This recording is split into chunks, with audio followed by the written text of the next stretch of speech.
하나님 말씀 창세기 25장.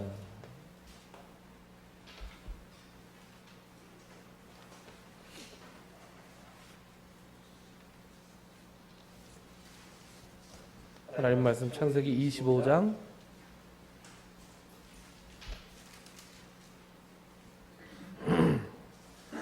19절부터 23절까지 말씀입니다. 19절부터 23절까지의 말씀. 짧으니까 이름도 친숙한 이름만 나와요. 이렇게 한번 같이 읽어볼까요? 시작. 아브라함의 아들 이삭의 족보는 이러하니라.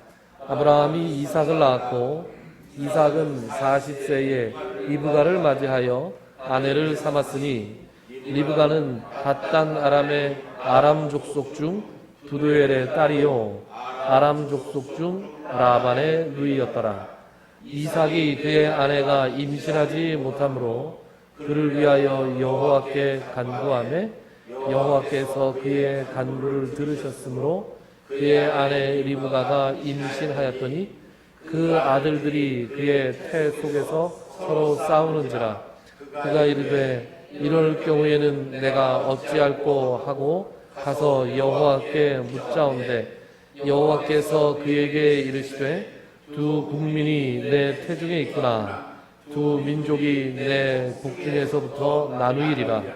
이 족속이 저 족속보다 강하겠고 큰 자가 어린 자를 섬기리라 하셨더라. 아멘. 자, 오늘 창세기 25장 19절부터 읽었는데 12절부터 18절까지는 이스마엘의 족보가 나옵니다. 오늘은 이삭의 족보가 나오고요. 이스마엘의 족보가 나옵니다. 이스마엘의 족보는 잠깐 그냥 훑어만 드리겠습니다. 이스마엘 족보는 하나님은 이제 하갈과의 약속대로 이스마엘을 통해서도 큰 민족을 이루시는데 흥미로운 것은 이스라엘이 12지파로 나뉘잖아요. 이스마엘도 12족장으로 나뉘어요. 성경에 12이라는 숫자가 많이 나오죠. 그렇지 않습니까? 1년은 12달이고 하루는 12시간이고 그죠? 12. 12이라는 숫자에 뭔가 심상치 않은 게 있는 것 같아요. 뭔진 잘 모르겠지만 예수님도 제자를 12명 뽑으셨잖아요. 요한계시록에 14만 4천이라는 숫자가 나오죠. 그 숫자 가지고 말들이 참 많습니다만 보통 학자들은 어떻게 얘기하느냐? 12지파에 12사도에 곱하기 1000 한 숫자다. 그러니까 완전수 곱하기 완전수 곱하기 완전수다. 그런 얘기를 많이 합니다. 그래서 문자적으로 숫자 그대로 14만 4천 명이 아니라 무한대로 많은 수라는 것이죠. 12. 어쨌든 하나님께서 이스라엘에게만 12지파를 허락하신 것이 아니라 이삭의 형, 이복형 이스마엘에게도 12부족을 12족장을 허락하신 것은 상징적으로 그에게도 큰 민족, 온전한 민족을 이루게 하시겠다는 하나님의 약속을 온전히 성취하신 것이다 라는 것을 보여줍니다. 그리고 18절에서 보면 그들은 그들의 맞은편에 살았다. 즉 이스라엘이 요단 서편, 요단강 서편에 살았고 이스마엘 족속들은 요단 동편 그리고 남쪽 이집트로 가는 길까지 이렇게 걸쳐 살았습니다. 나중에 요셉이 형들에 의해서 애굽의 노예로 팔려나갈 때 누구를 통해서 팔려나갔냐? 이스마엘 상인들을 통해서 팔려나갔습니다. 그리고 이들은 결정적으로 오늘날 아랍 민족의 조상이 됐습니다. 그러니까 이스마엘 자손들은 아랍 민족이 되고 이삭의 자손들은 이제 유대 민족이 된 것이죠. 언젠가 또 이 부분에 대해서 이야기를 할 기회가 있겠습니다. 오늘은 이삭의 족보를 좀 살펴보려고 19절부터 읽었습니다. 이삭이 리브가와 결혼한 것은 40세 되던 해였습니다. 그런데 그들에게 결혼 후에 문제가 하나 있었는데 그것은 자식이 없었다는 거였어요.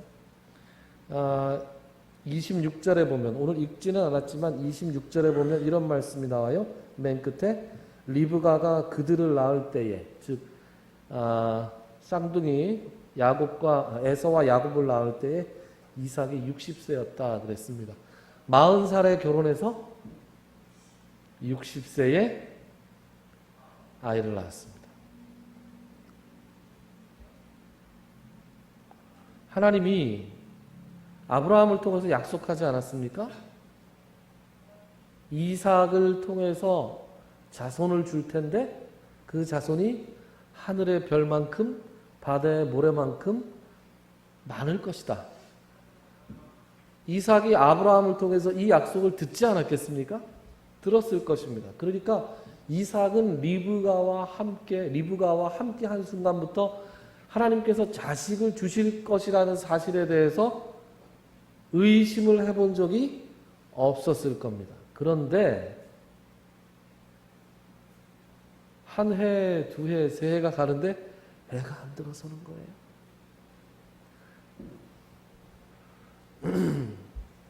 여러분들 젊었을 때 한번 생각해 보시죠. 결혼하고 나서 신혼부부가 보통 몇 년 정도 기다리나요? 3년? 그렇죠? 보통 3년 아닌가요? 3년 정도 기다리다가 애가 안 들어서면 살살 불안해지기 시작하지 않습니까? 1년 2년 3년 그죠? 슬슬 불안해지기 시작하죠. 이제 요즘 부부들 같으면 클리닉에 가보죠. 그래서 이런 수단 저런 수단 막 써봅니다. 근데 옛날에는 그런 것도 없었잖아요. 그러니까 슬슬 불안하기 시작합니다. 그렇게 4년, 5년, 10년 지났어요. 여러분 이제는 보통 일이 아닌 거죠. 이삭이 그냥 사람이 아니잖아요. 100년 만에 태어난 자손이에요. 100년 만에. 아브라함이 100년을 기다려서 낳은 아들인데 그 아들이 지금 결혼을 하고 하나님이 분명히 하늘의 별만큼 땅의 모래만큼 자식을 주리라고 약속하셨는데 아직 10년째 아이가 없어요. 그런데 여기 보면 이런 말씀이 나오죠. 21절 이삭이 그의 아내가 임신하지 못함으로 그를 위하여 여호와께 간구했다. 그런 말이 나옵니다. 자, 이삭이 제가 지난 시간인 것 같아요. 지난 시간인가 좀 헷갈리네요. 이삭이 무슨 사람이었다? 이삭이 기도의 사람이었다. 그런 말씀을 드렸죠. 이삭은 기도의 사람이었습니다. 아주 어렸을 때부터 이삭은 기도의 사람이었어요. 그러면 자식을 왜 안 주시나요? 자식을 주셔야 되지 않나요? 라는 기도를 언제부터 했을까요? 적어도 3년 지나고서부터는 했을 것 같아요. 그렇지 않습니까? 자연스럽게 생기겠지. 자연현상인데 그러다가 3년째부터는 슬슬 불안해져서 하나님 이제 이쯤 되면 주셔야 되는 거 아닌가요? 라고 저는 기도하기 시작했을 것 같아요. 그런데 그 기도가 살살 하기 시작했을 것 같아요. 살살. 그러다 그 기도가 간절한 기도로 바뀌었습니다. 우리가 이삭을 기도의 사람으로 처음 만났을 때 이삭은 들에 나가서 묵상하던 사람이었어요. 묵상 좋잖아요. 멋있잖아요. 묵상 기도하던 사람이었어요. 묵상 기도하다가 하나님 이거 왜 안 주시나요? 그러다가 나중에는 하나님 주시옵소서 하고 기도를 한 거예요. 간절하게 기도를 했다고요. 그게 20년째까지 했다. 20년째.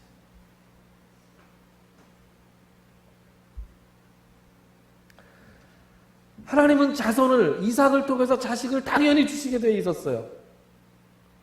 그런데 왜 20년 동안이나 기다리게 하셨나요? 그것은 바로 이삭이 간절하게 기도할 때까지 기다리신 거예요.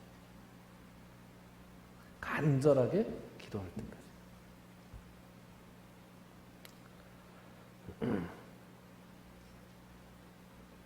저는 이제 아이들에게 영어를 가르치잖아요. 영어를 가르칠 때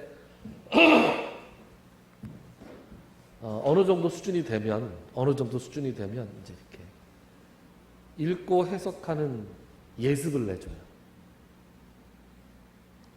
미리 선생님의 도움을 받지 말고 네가 사전만 들고 한번 예습을 해봐라. 예습을 해오면 아이에게 읽고 해석하는 걸 시킵니다. 수업 내용이 그거예요. 자, 숙제 해왔니? 네. 시작. 그러면 이제 아이가 영어로 읽고 한글로 해석하고 이렇게 합니다. 발음을 잘못하면 발음을 고쳐주고 해석을 잘못하면 해석을 고쳐주고 이렇게 합니다. 근데 예습을 반드시 하게 하는 이유는 혼자서 헤매는 과정이 필요해서 그래요. 야, 이거 도대체 어떻게 해석하는 거야? 이렇게 해석해봐도 안 되고 저렇게 해석해봐도 안 되고 도대체 주어가 뭔지 동사가 뭔지 암만 사전을 봐도 이거 답이 안 나온다. 이렇게 될 때까지 학생이 헤매봐야 선생님이 그거 이렇게 하는 거야. 그러면 하고 깨닫는 게 있는 거예요. 그런데 이렇게 간절하게 뭔가 애타게 헤매는 과정이 없잖아요. 그러면 선생님이 예습해오지 않고 선생님이 자 보자 그래서 첫 번째 문장, 두 번째 문장, 세 번째 문장 쭉쭉쭉 해석해 주잖아요. 그러면 학생이 어떻게 하고 가냐 하면 아유 선생님 영어 잘하시네요. 그러고 가는 거예요. 여러분 학교 다닐 때 선생님 아이고 선생님 영어 잘하시네요. 그런 다음에 필기해. 그럼 필기한 다음에 그 필기한 거 봅니까? 안 봐요 잘. 그냥 공부하는 신용만 하고 가는 거예요. 예습을 해봐서 어떤 문장에 대한 어떤 문장이 안 풀려서 애써본 학생들은 그 수업에서 선생님이 딱 그 문장을 해결해 주면 하고 깨닫는 게 있는 거예요. 그 깨달을 때 그 아이가 영어 실력이 한 단계 탁 올라가는 거죠. 예습 열심히 안 하는 학생은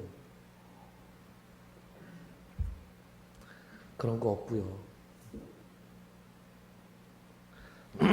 영어도 학생의 간절함이 있으면 그 간절함이 실력 향상에 도움이 됩니다.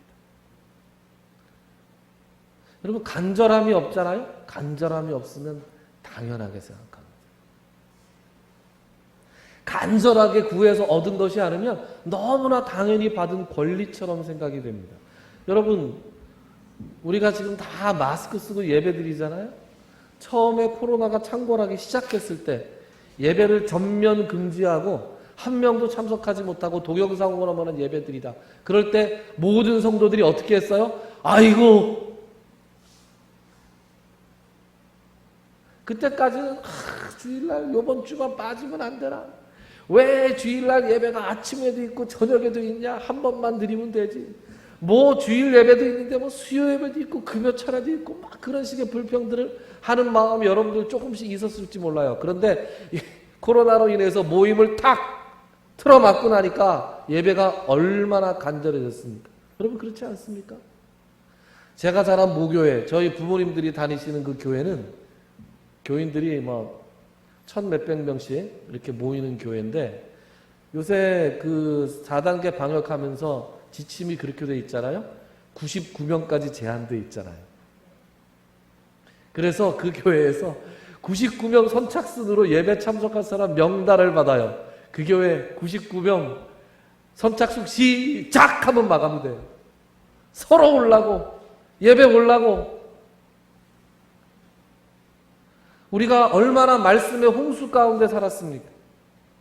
본교회에 나가도 예배가 많고 방송을 틀든 유튜브를 틀든 우리가 예배와 말씀과 성경 공부의 홍수 속에서 살았어요. 그래서 그것이 귀한 줄 몰랐어요. 그런데 그것이 금지되고 막히고 나니까 그것이 얼마나 귀한지 우리가 깨닫게 되고 이제 하나님께 우리가 간구하고 있잖아요. 하나님, 우리가 이 마스크 벗고 마음껏 찬양하고 마음껏 기도하고 마음껏 예배 드릴 수 있는 그 날을 우리에게 허락해 주십시오. 우리가 날마다 간구하고 있잖아요. 하나님께서 우리가 간구하기를 기다리고 계시는 거예요. 하나님은 뻔하게 이루어 주실 것도, 하나님이 이루어 주시기로 약속한 것도 우리의 간구함을 기다리시는 분이세요. 여러분, 엘리야가 그러지 않았습니까? 저는 간절히 기도하는 모습을 보면 떠오르는 사람이 있는데, 한나. 우리가 한나가 지난번에 한나가 어떻게 기도했는지 살펴보았죠. 그리고 간절히 기도한 사람 떠올리면 누가 떠오르냐? 엘리야가 떠오릅니다. 여러분, 엘리야 한번 찾아보시죠. 열왕기상. 자, 열왕기상 찾기 어렵습니다. 열왕기상 17장.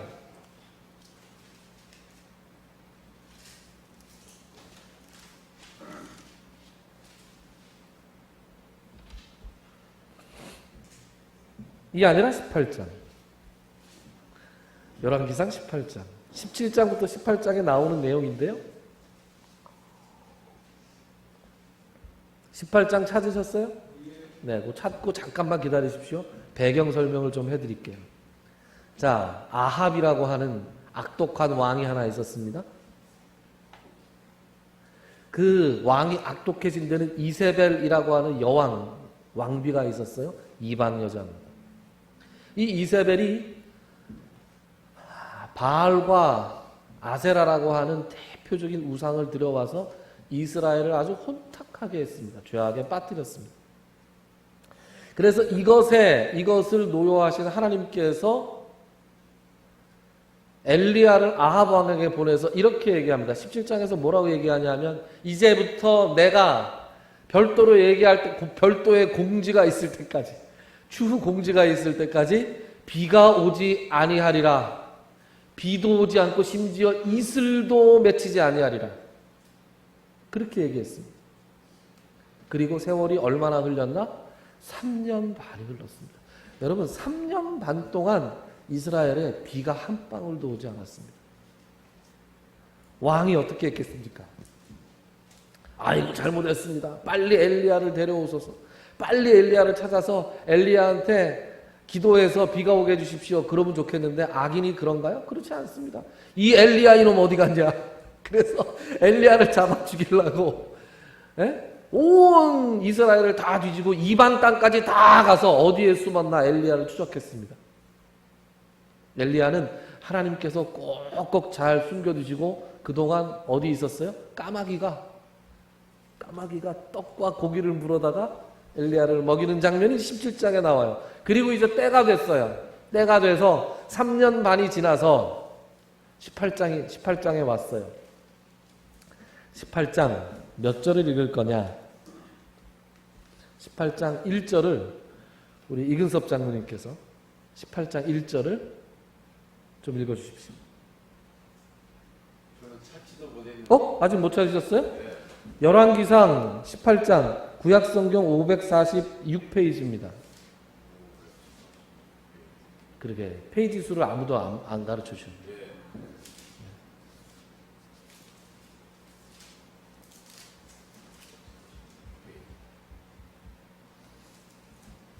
찾으셨나요? 546페이지에 열왕기상 18장 1절 한 절만 1절 한 절만 읽어주십시오.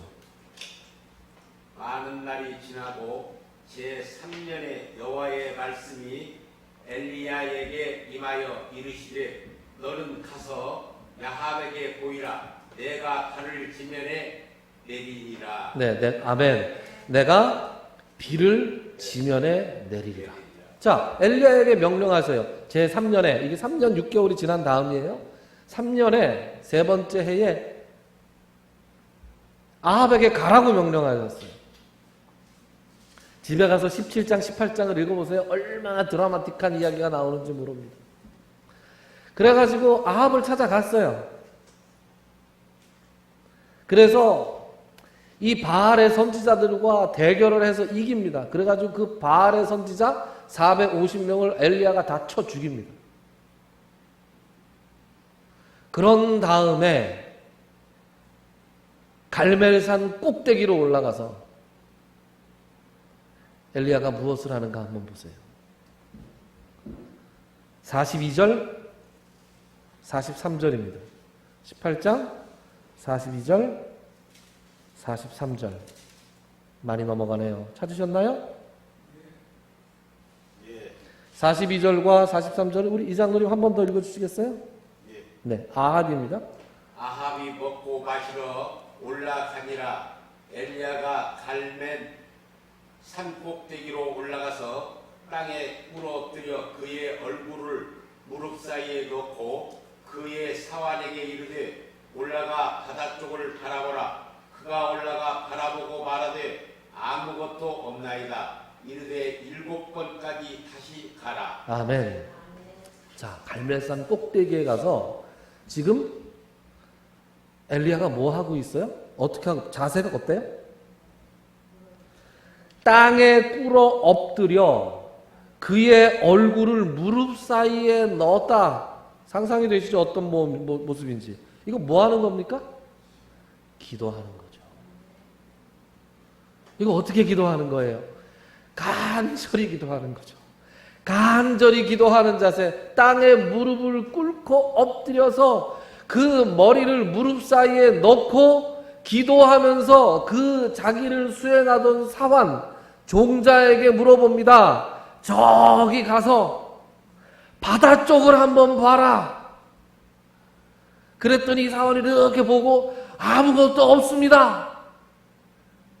그러니까 다시 또 간절히 기도해요. 그러나서 또 가서 봐라. 여러분, 이게 얼마나 시간이 걸렸을 것 같아요? 상당한 시간이 걸렸습니다. 그러면 제가 다시 물어볼게요. 여러분, 18장 1절에서 하나님께서 뭐라 그러셨어요? 내가 비를 지면에 내릴 것이다. 그러면 엘리야가 어떻게 해야 돼요? 기다리면 되잖아요. 기다리면. 뭐 하려고 이렇게 무릎을 꿇고 머리를 집어넣고 사람한테 야 가서 또 봐라, 가서 또 봐라, 가서 또 봐라. 하나님 간절하게 비를 주십시오. 왜 기도합니까? 하나님께서 간절히 기도하기를 원하시기 때문에 그런 거예요. 하나님이 약속하셨어요. 하나님이 비를 내릴 것이라고, 비를 내려주실 거라고 약속해서 갔어요. 약속해서 갔음에도 불구하고 믿음의 사람이 해야 될 일은 뭐다? 하나님 앞에 간절히 기도하는 것.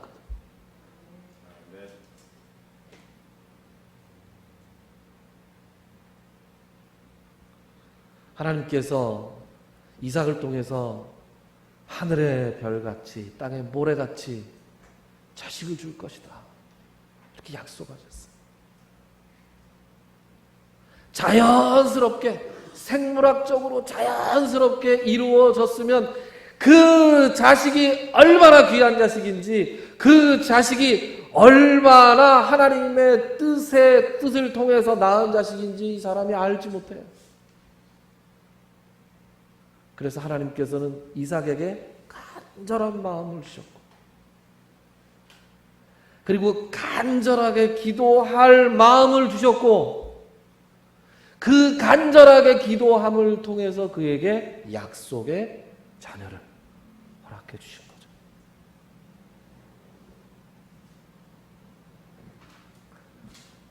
여러분들 기도 제목이 있으시죠? 낙심하지 마시고 포기하지 마시고 기도하세요. 간절히 기다리는 동안 우리는 우리의 원함도 중요하지만 간절히 기다리는 동안 그 하나님의 약속의 응답을 받을 만한 그릇으로 변화됩니다. 그리고 비로소 하나님께서 응답하셨을 때 그 응답이 내가 하나님께서 나의 기도를 들어 응답하신 것으로, 기도의 응답으로 우리가 비로소 깨닫게 되고 귀하게 생각이 되는 거예요. 하나님께서 응급한 기도는 응급하게 들어주십니다. 그러나 하나님께서 간절하게 기도하는 것을 오랫동안 끌고 계시는 것은 하나님께서 우리에게 그만큼 간절하고 하나님께서 그만큼 그 응답이 귀한 것이라는 것을 깨닫게 하시기 위함입니다. 오늘 이삭에 의해서 엘리야에 의해서 여러분들께서 교훈을 얻으시기 바랍니다. 하나님은 기도에 대해서 논하는 사람을 원하지 않으세요. 하나님은 기도에 대해서 알고 있는 사람을 원하지 않으십니다. 하나님은 어떤 사람을 원하세요? 기도하는 사람을 원하세요. 하나님께서 준비해 놓고 이루어 주실 것을 준비해 놓고 하나님께서 기다리고 계시는데 우리가 기도하지 않아서 하나님과 더불어 역사를 이루지 못할 때가 얼마나 많은지 알 수 없습니다.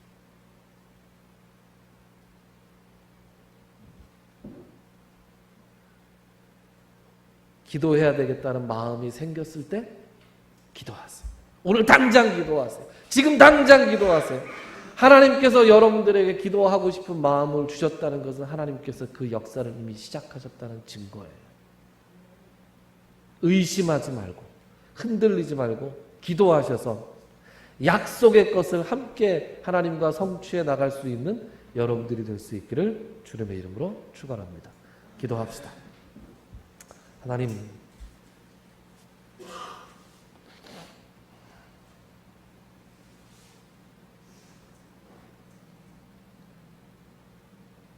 우리에게 약속을 하시고 우리를 위해서 성취하실 하나님의 일들이 있어서 우리로 하여금 마음의 소원을 품고 기도하게 하시는 주님.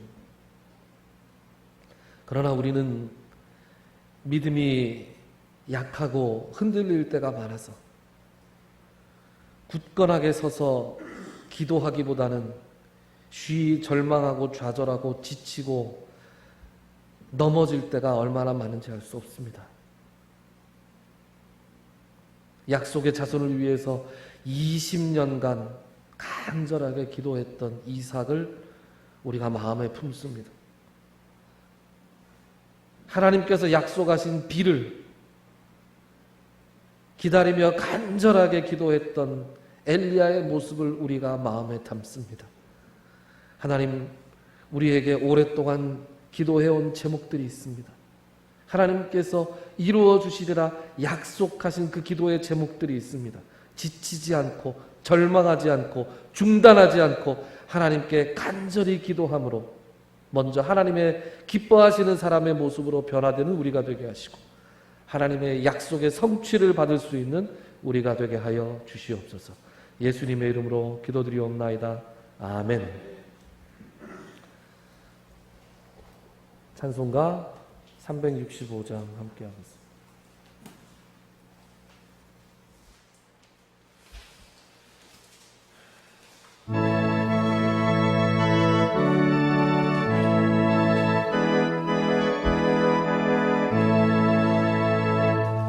마음속에 근심인 사랑 주 예수 앞에 가려라. 슬픈 마음 있을 때에 하고 주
이제는 우리 주 예수 그리스도의 무한하신 은혜와 하나님 아버지의 지극하신 사랑하심과 성령님의 감동, 감화, 교통, 치유하시는 역사가 오늘 이곳에서 또 각자의 삶의 자리에서 이 예배에 함께 참여하며 다시금 하나님 앞에 기도의 소망을 붙들고 돌아가는 모든 성도님들의 머리 위에 그들의 가정과 그들이 하는 모든 사역 위에 그들의 환부 위에 이제로 영원토록 함께 있을지어다. 아멘.